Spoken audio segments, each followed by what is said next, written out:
lige være overstået med kransekager og kleiner og alt det der, så går de i gang med fastelavnsbollerne. Det synes jeg måske er en lille smule tidligt. Det er meget tydeligt, at det også er en trend, som har taget København især med storm. Hvis det skal være en traditionsting, som er bundet op på fastelavn, som er en tradition, så skal det vel også kun være, når traditionen er. Altså, jeg ved ikke, om jeg synes, at trenden har taget overhånd. Jeg synes, det er meget, men jeg kan godt lide fastelavnsboller også. Jeg synes, det hører fastelavn til, og det vil sige, det er dagene op til og dagene efter, for mig i hvert fald. Det ved jeg ikke, om er for tidligt. Jeg skulle nok bare lade være at spise dem hele tiden, så.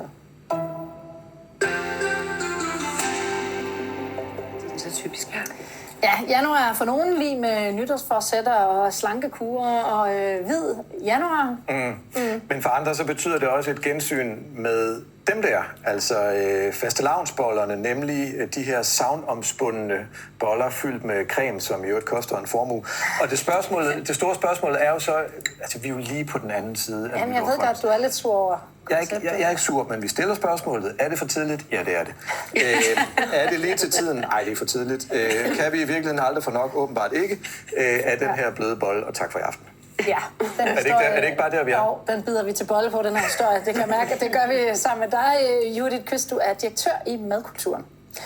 Judith, da jeg var barn, der hørte fastelavnsbollen, altså februar til, og så var det primært de her, som i øvrigt stadig er min favorit, den gamle dags. Ikke også? Altså sådan en god gærbolle der. Nu ser vi den i alle afskygninger. Undskyld, alle afskygninger. Det er mundvandet. Jeg får så meget mundvand. Jeg har spist dem derinde, vi er færdige. Nej, vi ser dem i alle afskygninger med alverdens cremer og kreative pynt og hvad i alverden ved jeg. Altså, allerede i januar. Ja. Hvad foregår der? Jamen, der foregår det, at det er jo blevet sådan en... Ja, det er blevet en ny højtidskage, kan vi sige. Ikke? Og det er blevet sådan en fornyet sæsontradition. Og der er nogle håndværksbager, der har sat sig i spidsen for det. Det er cirka 8-10 år siden. Vi ser virkelig en meget, meget, meget stærk stigende kurve for vi målte på fastelavnsbollen for første gang i 2017 og til nu. Der er simpelthen sket det, at der er nogle håndværksbager, der har sat sig i spidsen for at forny denne her klassiske gærbolle. Og det er jo simpelthen blevet til en kreativ legeplads for flere og flere håndværksbager og bredere ud i landet, som vi nok også kommer til at høre. Og hvor vi hvert år ser, der nærmest bliver battlet på kreativ fyld og nye varianter. Og nu kommer de så også tidligere, fordi det er tydeligvis noget, vi gerne vil have i denne her mørke januar-tid. Men altså, hvis julen kan starte til Halloween, så synes jeg jo det er også godt, at fastelavnsbollen kan starte, når vi lige har pillet kranskagen ud af munden, ikke? Mm-hmm. Ja. Nå, men jeg synes, vi skal prøve at sige god aften til en, som faktisk har solgt årets første fastelavnsbolle, kan jeg forstå i dag. Hej Peter. God aften. Peter Jespersen, du er indehaver af bageriet Simpel Surdej i Viborg.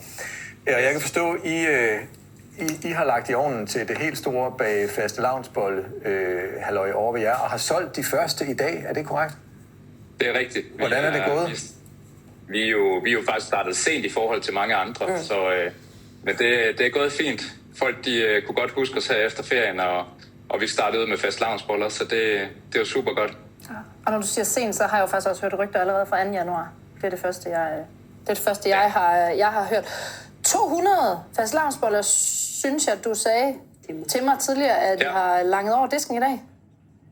Så, og 200, det lyder måske meget, men altså, vi er jo et mindre bageri. Jeg ved da, at mange de kaster nok endnu flere over disken, hvor der er lidt flere nuller på bagved. Men altså, vi er godt tilfreds med 200, så det er skønt. Altså, Peter, verden er jo fuldstændig at lave i øjeblikket. Jeg kan godt forstå, at du gerne vil sælge en masse fastelavnsboller, men kan du ikke prøve at forklare os, prøv at sætte os ind i sådan den dybere psykologi bag det her. Hvad er det folk, de kommer til dig med? Jamen altså, jeg sammenligner det lidt med jul her, og du ved, jeg spiser mig dårlig risalamanden også juleaften, fordi jeg kunne ikke, den kunne jeg ikke vente på. Så jeg endte med at spise 4 portioner af den, og jamen, jeg har det sådan, hvis folk de vil have fastelavnsboller nu, og det er mørkt og koldt og alt det her, så giv den gas. Altså, det er også det, som der bliver sagt. Altså, det er jo efterhånden ved at være en rigtig stor tradition. Altså, måske fastelavnsbollen, den kommer til at overgå selve fastelavn, det må vi se. Ja, altså apropos Halloween, så har fastelavn jo faktisk som helligdag. Den er jo Den er faldet lidt i popularitet med børnene, men fastelavnsbollen, den vejer så op for det. De damer, har I fået årets første fastelavnsbolle? Ej tak, ikke endnu. Nej, du er ikke klar endnu. I er velkommen til at gå ombord, siger det bare. De ser dejlige ud. Ja. Du bliver jo faktisk ikke fristet. Det vil jeg ikke sige, men jeg kommer ikke til at spise en af dem. Nej, fordi du, og det er simpelthen nødt til at nævne. Hun kører, og hun ved det, for hun kører det på en app. Hun kører dag 755, hvor hun ikke har spist kage og sukker og slik. Ja, men det er jo respekt. Er det ikke vanvittigt? Wow. Respekt. Det kalder jeg virkelig disciplin. Og du kører til 1000, har du sagt, så næste år. Ja, så næste år. Hvilken slags fastelavnsbolle skal du så have næste år? Så skal jeg simpelthen have den der traditionelle. Du er også på den gamle. Ja, 100%. Altså, jeg vil vælge den der med det hvide... det ligner et stykke ost. Det er det nok ikke. Det ligner en skiveost. Judy, har du en forklaring på, hvad det er, der har givet den her bolle fart i cremen her de seneste år? Hvorfor er det, den er blevet så hyped, som den er? Jamen, det er jo fordi, det lykkedes. Det startede altså som en hype. Det startede som en lille trend, og nogen, der ville have postuleret, at det var en lille københavner-trend. Men nu kan vi jo se, den er i Viborg med smuk i øvrigt pistache og appelsinfyld og alt muligt. Så det er jo startet med nogle håndværksbager. Altså, det er der, hvor gastronomien er allerbedst og kan inspireres, hvor gastronomien er startet. Der er nogen, der hoppede ud af Noma og startede nogle hypede bagerier og begyndt at udvikle de mest fantastiske fastelavnsboller. Og det har spredt sig, og det har spredt sig til stort set alle typer bagerier. Og det er som sagt blevet... vi ser det meget som den her kreative legeplads. Det er innovationsrum, hvor der virkelig bliver... Der er ikke blevet udviklet på noget andet bagværk, så vidt jeg ved, i det omfang, som fastelavnsbollen. Og nu er det jo en fastelavnsbolle, men det viser jo alt det, som også, altså, som vores håndværk, vores gastronomi kan og kan inspirere til. Så er den mega instagrammable. Altså, det er noget af det, vi godt vil lægge op. Vi vil gerne være en del af det her. Det er noget, vi kan lægge op. Og det smager godt.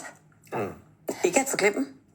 Peter, du kalder fastelavnsboldtiden for jeres absolut travleste tid. I arbejder et dobbelt skift, og hvad ved jeg, det lyder hårdt. Altså, er du lidt træt af den her, eller kan du blive træt af, at hypen så er så lang, som den er nu, eller er det bare fedt? Så det er meget nemt for mig at svare på. Nu skal jeg ikke sidde og svare for alle de andre derude, men altså, jeg elsker mit job.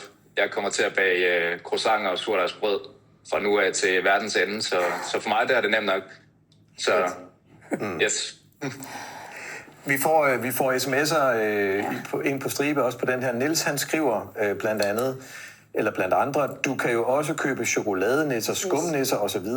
fra sidst i oktober, og bagerne vil også tjene penge, så derfor er der fastelavnsboller fra 1. i januar. Det forstår man jo godt. Det vil jeg også gøre, sjov bager. Ja. Absolut. Så er det Jytte skriver, nu må de bager lige sove lidt længere. Vi kan jo dårligt nå at slukke den sidste raket, før vi skal forholde os til fastelavn. Det er for meget. Men altså, jeg kommer lige med et forslag her. Du vil have påskeæg også? Nej, jeg tænker, hvis du nu elsker det så meget, Peter, kunne man overveje en fastelavnsbolle med ris eller mangfyld, så du kan skubbe sæsonen helt ind i december? Det er innovation. Den har faktisk været der for det eksperiment. Er det rigtigt? Jeg er ikke engang innovativ. Pokkers. Desværre, ja. Er det her en trend, Judith, eller en hype, som er kommet for at blive, eller springer vi videre til noget andet på et tidspunkt, tror du? Det er bestemt kommet for at blive. Altså, vi ser nu, da vi målte første gang, der var der 37%, der spiste en fastelavnsbolle. Nu er det 77%. Det er i løbet af en sæson? Ja, i løbet af en fastelavnssæson, som jo så nu er 5 uger. Længere er det jo heller ikke. Men det er kommet for at blive, og det er svært at sige, at det bliver meget vildere, men det kan fastholdes, men det kræver så også, det vi også ser, det som håndværksbørnene sætter sig i spidsen for, at man bliver ved med at arbejde kreativt med den og forny den, for det er også en del af hypen. Det er en del af hypen, at man hvert år kan få noget nyt fyld, kan få en ny oplevelse. Ja, kan men gå de her rundture, ikke? Fordi fastelavn er en tradition, og det er en højtid, som vi har hægtet op på. Men det at prøve forskellige fastelavnsboller er også blevet en tradition i traditionen. Præcis. Ja, der skal testes årets bedste og så videre. Okay, jeg har overgivet mig. Det er fint nok med de der fastelavnsboller. Godt, du kan få lov at få en lige om lidt. Peter, og Lene, du får den hvide. Og vi skal også lige huske Peter i Viborg. Tusind tak, og held og lykke med alle dine fastelavnsboller. Hej til jer.